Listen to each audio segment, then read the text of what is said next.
Looking for reliable and convenient personal safety products? Less Lethal has you covered. As Canada's only authorized Byrna distributor, we provide a range of products for recreation, protection, and security. Explore our Byrna launcher lineup, including the LE, SD, TCR, and Mission 4, designed for different levels of performance and protection needs. We also offer the Banshee personal safety alarm, designed to protect children, women, and vulnerable individuals. Because your safety is our top priority. Shop now at lesslethal.ca. Well, the East Coast tour continues. We're actually in P.E.I. and we're in Tignish still, and we're lucky enough today to have Francis Morrissey with us from Royal Star Fisheries. Foods, sorry about that. Royal Star Foods, and you know what? I was coming in and I gotta tell you, very impressive. Taking a look at the pictures. So this is just the processing plant, right? Yep. As you were describing? Yes. Yeah. And all the other, the boats and everything, they're all, help me out understand where they are for the lobster catch. Well, we buy lobsters from two fishing zones. Right. Fishing zone 24, which is April, May, June fishery. Right. And then we have boats that fish in area 25 that starts on August the 10th. Okay. And that goes till October the 10th. Right. Then we do buy in other provinces and in Southwest Nova in the winter fishery. So, and then they come here. Yep. And they get processed. Either processed or live. Okay. And then shipped out from here. From here all over the world. Right. How does it get shipped out of here on boats? No. Packaged? No. If it's live, it goes in refrigerated trucking to the airports in Halifax, Moncton, Toronto, Montreal, or down into New York or Boston. Oh, wow. If it's frozen, 99% of the frozen stuff goes to Halifax in sea containers, frozen sea containers. Okay. We don't ship live lobsters in sea containers. They are all flown on flights with air freight. Wow. How much are we talking, Francis? A lot. A lot? Like millions of pounds? Yep. Wow. Well, you can tell the size of the plant, right? So, yeah, the size of the plant's just unbelievable. So, help me out here, because you know, how did you get into this? You grew up here? I grew up here. I started fishing in 1982, and I was, after so many years, I went on the board of directors of the company. And I was on the board of directors for 20 some years, and then they asked me, they had some changes in management, they asked me would I look after it for a bit, because I had a lot of experience from being on the board and stuff, and I said I'd give it a try for 6 months, and 6 months has become 16 years. Oh, good for you. Wow. Oh. And this is a co-op, right? Like, It's a cooperative. It's owned 100% by the fishers. Okay. And the way it's set up, each fisher has one share in the company. And to have a share, you have to have a license to fish some species of seafood. Okay. To be a member of the co-op. Okay. And the members are accepted under the terms. The first year you're on probation. So if you're experienced as a new fisher, the first year you like it and the company has no problems, nothing, then if you want to join and become a full-time member, then the board of directors decides how many they take each year. Oh, okay. So how did it get set up? So the co-op just... It was set up, we're 101 years old. Oh, wow. This year. Okay. Wow. It was set up 101 years ago by a bunch of local fishers and a local lawyer.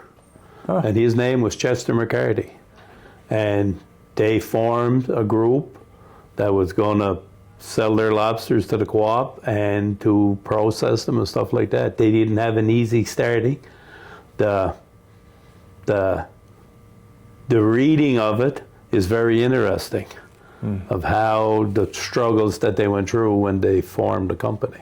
Oh, I'm sure. But then it continued to operate, and there was lots of years it had rough times and good times, but it survived 101 years. Yeah, What a business model. If you And think like about it. one time, it was a major employer in the community because every family had between 9 and 16 kids. Today, it's still a major employer, but a lot of the workforce now has came here from other countries, mostly the Philippines. But a lot of our workers have became Canadian citizens holding Canadian passports that have come here. And some of them are here now for, I think, 14 years. Wow. And a huge amount of our workforce are permanent residents on the way to becoming Canadian citizens. The way I look, some people will call them temporary foreign workers. I don't. I think it's degrading to call a person a temporary foreign worker. They're employees of your company. We're very lucky that we have a large amount of them that have become Canadian citizens.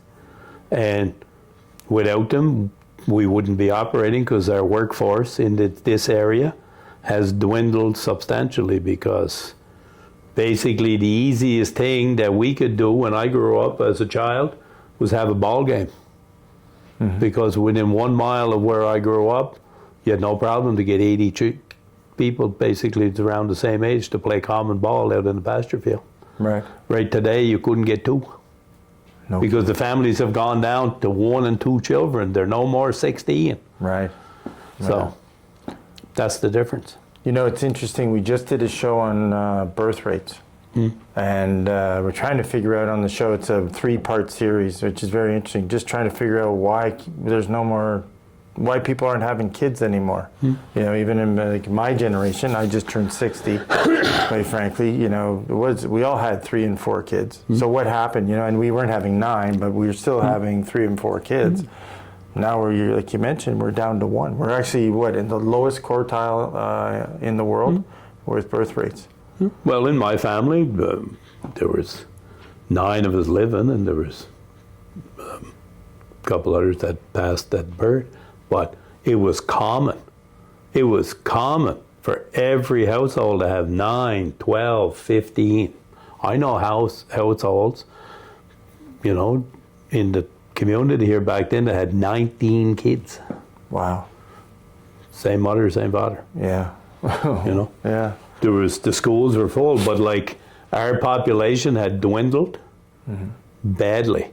And it's very hard in this community to hire male employees due to the fact that every fishing boat has 3 workers aboard the fishing vessel. So we have so many fishing vessels in this local area that it just takes up all the labor force. Right. Okay. Because they're out on the boats. Well, they're out on the fishing boats. Right, right. So then you can't hire them things. So that's why we had to start bringing workers in. But luckily, when we started bringing people here, half of the town, the lights were out. Because there was nobody living in the houses, because the older people had passed on, and the younger people had moved on, the few. But right today, there's no vacant houses. They're all they've purchased houses and everything else. Yeah. And what makes it bad is you get this crap that goes on social media. I don't know how far I'm allowed to go on this podcast or what I'm allowed to talk about, but Oh yeah. I don't. It's a podcast. I don't know if you're going to get in trouble because I'm not worried about getting in trouble. No. Like people got the perception out there that these people that come here to work, that the government is paying their wages. Not true. The government is paying for their houses. Not true.